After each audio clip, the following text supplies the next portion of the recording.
Assalamualaikum warahmatullahi wabarakatuh. Nama saya Wawan Darmawan.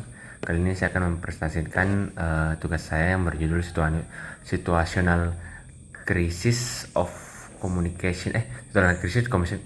Situation Crisis Communication Crisis. Situational Crisis Communication Crisis. Situational Crisis Communication Theory itu adalah teori dalam bidang komunikasi krisis.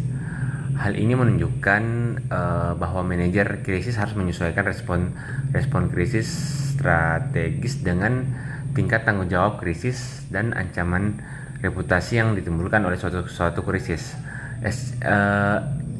SCCT diusulkan oleh W. Timothy Combs pada tahun 2007. Menurut SCCT, mengevaluasi jenis krisis, riwayat krisis, dan reputasi hubungan sebelumnya adalah membantu manajer krisis menyelidiki terjadi tingkat ancaman reputasi suatu organisasi dan bagaimana publik organisasi tersebut memandang krisis tersebut dan mengaitkan tanggung jawab terhadap krisis. Dengan demikian, SCCT dapat diterapkan dengan manajemen krisis suatu organisasi. Tiga jenis krisis telah diidentifikasikan oleh Combs, yaitu kluster korban, kluster kecelakaan, dan kluster yang sengaja.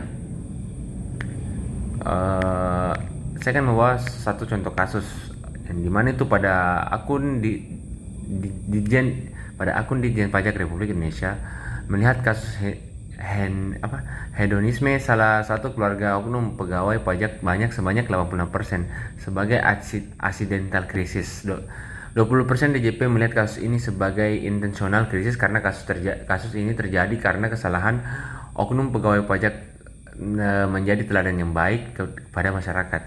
Melalui pernyataan tersebut, Ditjen Pajak Republik Indonesia melihat krisis yang terjadi sebagai bentuk tantangan sebanyak 86%, karena kasus tersebut menjadi sebuah tantangan bagi DJP untuk mengembalikan kepercayaan masyarakat kepada sistem perpajakan di Indonesia. Sebagai tweet DJP mengatakan terdapat 12% krisis yang terjadi sebagai human error, asiden dari pihak oknum pegawai pajak yang tidak benar dalam menjalankan tugasnya.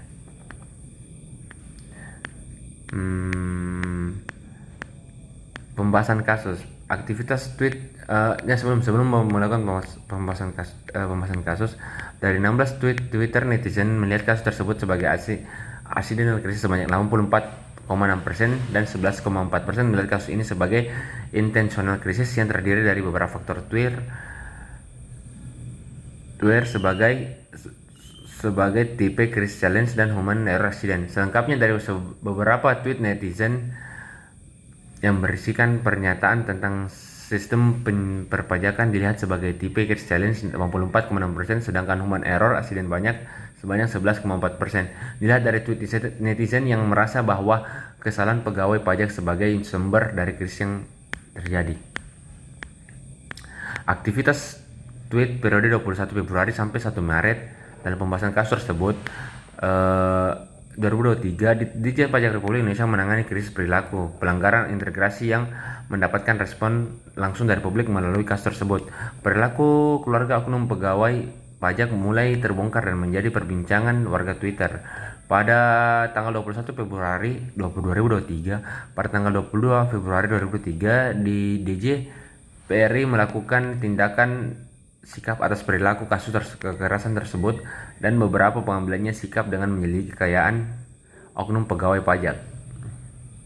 Banyaknya tweet yang membahas mengenai kasus tersebut dengan pernyataan ketidakpercayaan publik terhadap sistem perpajakan di Indonesia terbalik dengan tweet yang diposting oleh Ditjen Pajak Republik Indonesia yang kecil.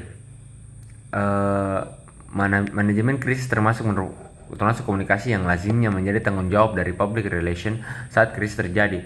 Media juga aktif memberikan sehingga muncul peluang untuk publik mengetahui, atau efek ini dikenal sebagai terpaan publisitas media, sehingga organisasi perlu melakukan manajemen krisis yang diproses secara terus-terusan dan berkelanjutan. Itu saja, sekian dari saya. Wassalamualaikum warahmatullahi wabarakatuh.